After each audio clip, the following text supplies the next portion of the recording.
Radhe Radhe guys. मैं नीलू मिश्रा जौनपुर की बेटी आजमगढ़ की बहू अपने यूट्यूब चैनल पे बहुत बहुत स्वागत करती हूँ। आशा करते हैं आप लोग स्वस्थ होंगे, मस्त होंगे। मैं भी बिल्कुल मस्त हूँ, स्वस्थ हूँ। बट हाँ, थोड़ी टेंशन है। इतना मतलब हमारे खुद अपने ही लोग कितना गलत कर रहे हैं यार, अपनों के साथ जातिवादिता खुद करते हैं और गलत कहते हैं ब्राह्मणों को। आखिर बताओ, कहीं आरक्षण है हमारे लिए? हम तो जॉब भी करने जाएंगे तो हमें वहाँ ज़रूरत होगी सबसे ज़्यादा मार्क्स की। घूस मांग रहे हैं तो हमें सबसे ज़्यादा घूस देना हो रहा है। हम एडमिशन करवा रहे हैं, पढ़ाई कर रहे हैं तो हमें सबसे ज़्यादा पेमेंट करनी हो रही है पढ़ाई के लिए।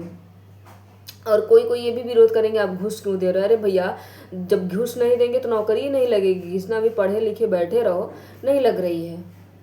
और जो घूस दे रहा है वो आगे बढ़ जा रहा है, तो इस वजह से देना पड़ रहा है। अगर इसको कोई प्रधानमंत्री से भी जोड़े और मुख्यमंत्री से भी, तो ये गलत है, क्योंकि उन्हें नहीं पता है कि कौन कहाँ कितना घूस ले रहा है। अब इसमें एक कथावाचक की बात आ गई है कि कोई यादव समाज से कथावाचक थे, उनकी वो ब्राह्मणों के यहाँ कथा कहने गए थे तो उनकी चोटी काटी गई, उनका मुंडन कर दिया गया। ये गलत है, सरासर गलत है, 100% गलत है। ये हम नहीं, हमारी पूरी समाज कह रही है।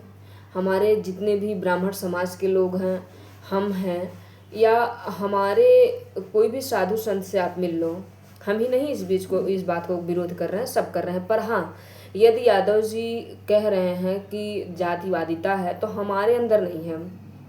ब्राह्मण कभी किसी के साथ जातिवादिता कर ही नहीं सकता है। और यदि अगर जातिवादिता यादव नहीं कर रहे हैं तो अखिलेश जी उनको बुला के सम्मान दिए। सम्मान देना अच्छी बात है, दिए, बहुत बड़ी बात है, बहुत अच्छी बात है, सब देना चाहिए। बट सबको, यदि यही बात किसी और के साथ हुई होती तो कभी भी यादव जी कभी भी बुला के सम्मान नहीं देते। कोई कोरे कागज पे हमसे लिखवा ले, कोई कभी वो बुला के सम्मान नहीं देते। उनको दिए कि ये अच्छी बात है। बट ये हमारे ग्रंथ में वर्णन है कि ब्राह्मण ही व्यासपीठ का अधिकारी है, और ये चीज़ वो खुद पढ़े होंगे। यदि सच में वो ग्रंथ पढ़े ही होंगे तो उनको खुद इस बात का नियम में मिला होगा। हमारे भागवत में ही नियम, किस प्रकार कथा करवानी चाहिए, किसको कहनी चाहिए, वहाँ उसमें तो सुनने तक का भी है कि कौन सुनने का अधिकारी है, कौन पात्र है। जो पात्र है उन्हीं को सिखाइए। यदि पात्र ब्राह्मण भी नहीं है तो उसे ग्रंथ पढ़ने का अधिकार नहीं है, और अगर पात्र है तो हमारे कनिष्ठ वर्ण में भी जो जन्मे हैं उनको भी ग्रंथ पढ़ने का अधिकार सबको है। बट कहने का नहीं, व्यासपीठ पे बैठ के आप ब्राह्मणों को सुनाओ, या व्यासपीठ पे आपको बैठने का अधिकार उसमें नहीं दिया गया है।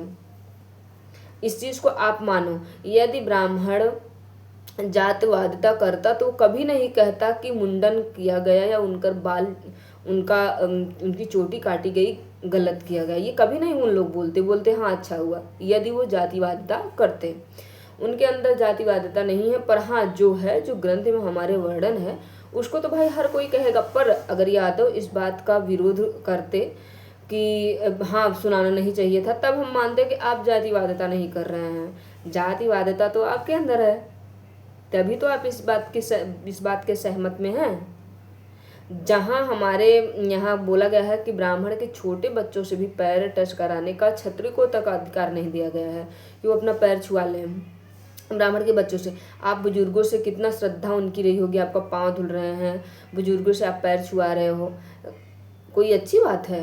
गलत है ये। और रही बात, कह रहे हैं कि बाथरूम कोई माता ने डाला उनके ऊपर, ऐसा कभी भी नहीं हो सकता है। माता ऐसा कभी कोई कर ही नहीं सकता है। और ये भी हो रहा है कि हम पहले ही बताए थे कि हम यादव हैं, गलत कह रहे हैं आप।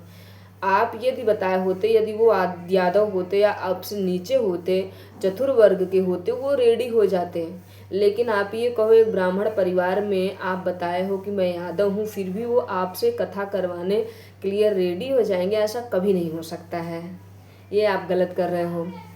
और रही बात ये, हम यादव से पूछना चाहते हैं, जो बुला के अखिलेश सम्मान दिए हैं उनसे भी पूछना चाहते हैं, जो विरोध कर रहे हैं मैं उनसे पूछना चाहती हूँ कि यदि हर किसी को अधिकार है व्यासपीठ पे हर वर्ण के लोगों को सुनाने को, तो आप अपनी जाति क्यों छिपाए थे? दीक्षित या कुछ ऐसे में डलवाए थे क्यों? आप खुद इस चीज़ का जवाब दीजिए, इस बात का जवाब आप खुद दीजिए ना। यदि आप सही हो तो अपना सरनेम क्यों गलत किए थे? आप आधार क्यों चेंज किए थे?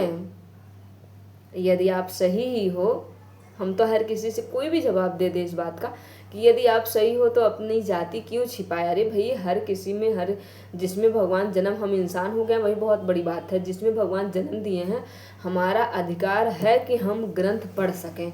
किसी भी वर्ण में, हमारे चतुर्थ वर्ण में भी यदि लोग हैं मांस भक्षण नहीं करते हैं, मदिरापान नहीं करते हैं, तो वो भी कहने के अधिकारी हैं, पढ़ने के अधिकारी हैं। बट ये कहो व्यासपीठ पे बैठ के ब्राह्मणों से पैर छुआएं, तो ये बहुत बड़ा अन्याय है।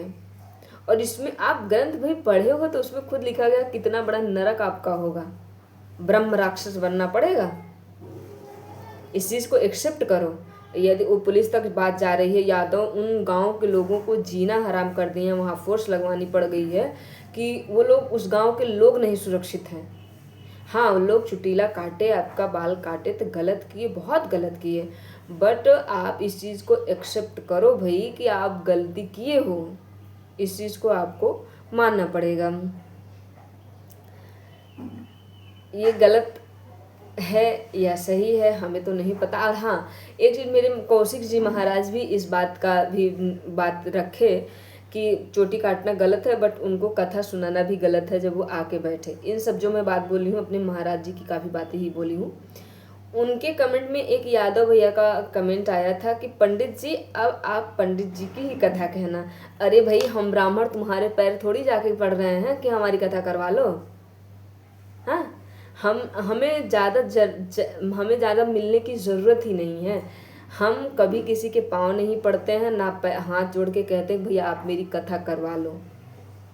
हम नहीं कहने जाते हैं। आप मेरे द्वार पे आते हो, सम्मान पूर्वक हमें बोलते हो, तब हम जाते हैं।